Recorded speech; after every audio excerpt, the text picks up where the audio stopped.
Hi and welcome back to another video. I'm Selma and I've been reading non-fiction books for the past 10 years. In this video, I'm gonna explain to you 3 laws that other people have been sleeping on and you need to know. But disclaimer, I'm also trying to make sense of this world and all the life hacks that are given to us. Because honestly, there are so many life hacks on the internet and courses and books, but you just have to make it your own. Okay, so let's dive into this book. This book has been written by Steven Bartlett and he has a podcast. I think many of you already know it. And he basically bundled all these lessons he heard in those interviews in this book. So he's basically giving us all those hours of interviews and the podcast in one book for just a couple of euros. How can you not read books? They are so informative. So as the first law, I picked law 15. Let me search for it now. The frame matters more than the picture.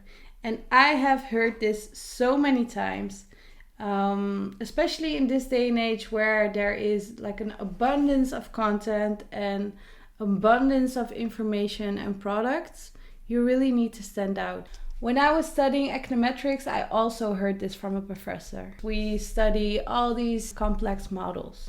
And if there is a question in a business, we can predict something by lots of information, lots of data, and then make a model of it, make a prediction of it, and then have an outcome.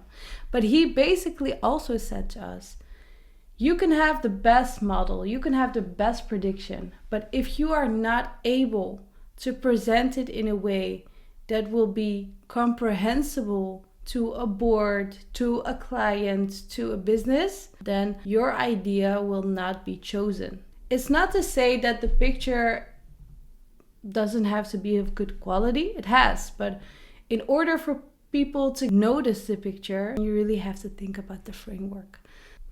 Okay, so that's it for this law. Let's go to the other law. You must make pressure your privilege. This law teaches you how comfort is slowly killing us mentally, physically, and emotionally. Wow, that's a lot. There's also this quote, is also by a famous tennis player. Let me quickly search for her name. It's by Billie Jean King. It's also in the US Open court, like the center court. It also says pressure is a privilege. Yeah, I chose this law because pressure is often combined with anxiety. I can understand why, because in this system we are always pressured to be the best and to perform and to have an honors or to be the top 5. And I'm not saying that this pressure is always a good thing, but I do feel like if you do not have any pressure in your life, you will not be the best version of yourself. I think you really have to find a balance between the pressure you feel where you constantly feel stressed and anxiety and where it ultimately leads to a burnout. I really don't want that for you. Also, take care of yourself, but I do feel like we need to be pushed a little harder. For me, at least. I think there's so much more that I can achieve in this life. So I have to put pressure on myself. I have to be the best version of myself. And I have to get myself out of my comfort zone and into these uncomfortable situations in order to grow.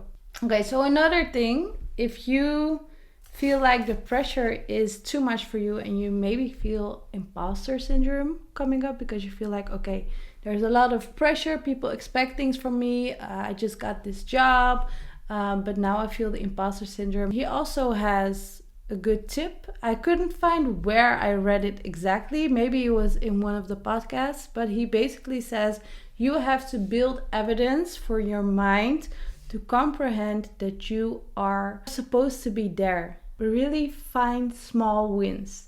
You have to build evidence, not confidence. Also confidence, of course, but you have to also build evidence for your mind to really comprehend, hey, yeah, I got this. I can do this. I'm supposed to be here.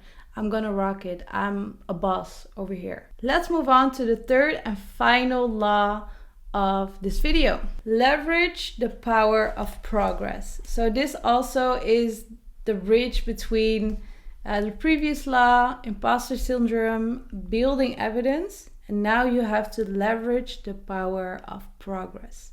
And this is also talked about in Atomic Habits, in other books. It's actually also a theory of Sir David Brailsford, I think I pronounced it right. And he has a theory called marginal gains. His theory was popularized by the story of the 2008 British cycling team and their continued success across multiple Olympic Games. So what they basically did, this cycling team was not focused on a lot of large or big changes. They were really searching for those small adjustments to the bikes, to the gear, to their position in order to have 1% marginal gain. If you want to leverage your progress, you really have to think about what is it for me that you can adjust every day, like small wins that you can celebrate in order to have this big success, whatever success means to you. I want to end with something from the book that is about marginal gains, but also about these small wins. Steven says in the book, how much you're actually achieving is pretty much irrelevant to your motivation. But if you feel like you're getting somewhere, you'll be driven to keep going. So it's really weird. So he basically, let's cut this into small pieces. So the first thing is he says, how much you're actually achieving is pretty much irrelevant to your motivation.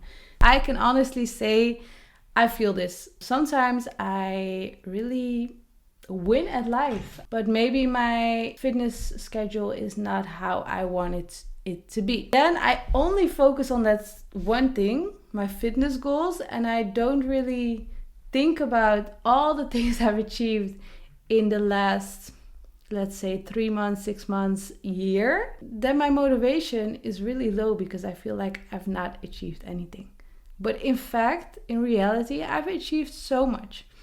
So these small wins, these marginal gains really help you to trick your mind to thinking, hey, I'm actually getting somewhere, and then the motivation goes up. So it's basically all mind games. You have to really play the game in order for your mind to work and to find the motivation, but most importantly, also find discipline, because you're not going to accomplish a goal. Let's be real, if you only have motivation. You really have to be disciplined. You really have to find those marginal gains every day and be focused on your goal and just do it. That is all I have for you today about this book. Or maybe you don't want to read the book first. That's okay, I understand. Maybe you want to listen to a podcast first.